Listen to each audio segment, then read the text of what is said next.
Georgia's economy can only be brought up to a European level in a much longer run. In the meantime, a number of necessary reforms will have to be taken in the country. A negotiation for a broad free trade area can only start, of course, once Georgia meets a number of basic requirements. Also, we are intensifying contacts at a personal level, which is producing results. The Commission's finished agreement on visa facilitation and readmission agreement. That text is now before the Council. We hope that the procedure on this can be concluded as soon as possible. Ladies and gentlemen, I think we all agree that Georgia is a key part of our neighbourhood, and therefore we need to honour our commitments towards this country. We need to help Georgia solve the very many problems it is facing. In particular, we need to help Georgia on its road to reform. Georgia is making real progress. It is carrying out real political and economic reform. And if this continues in the future, our relations will be closer and deeper. Now, just so that we are clear what is happening in this debate, because there seems to have been a little confusion this morning, we are taking speakers only one on behalf of each of the political groups. If we have time, I will honour first my promise to Mr Landsbergis to give him a minute under Catch the Eye, and we have had other requests under Catch the Eye which I am aware of. It will depend on the time. So I ask all of you, because we have the budget vote following, to honour your speaking times.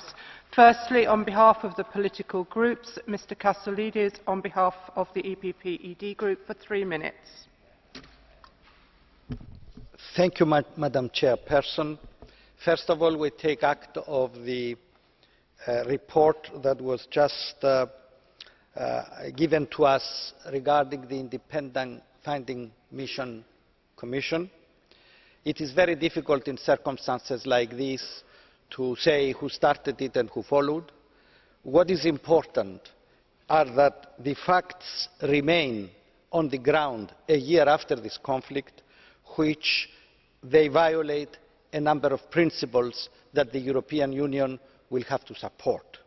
First, as you said, Mr Commissioner, is the principle of support of the territorial integrity of Georgia, and all our diplomatic and other actions should never encourage UDIs and separatism. Faits accomplis created by the use of force are not acceptable and cannot ever be acceptable. Secondly is the right of the displaced persons to return to their homes and properties.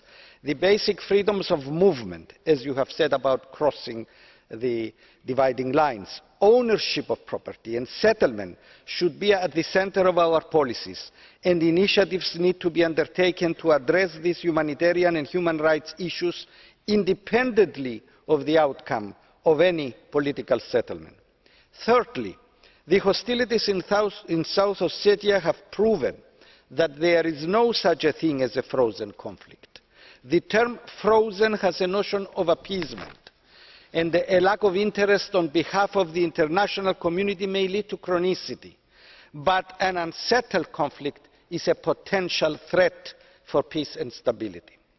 1 year after the conflict, I underline once more the successful role of the European Union and the French Presidency in achieving a speedy ceasefire and a mission that monitors it. The presence of European monitors is a guarantee that no side can claim from now on arbitrarily that the other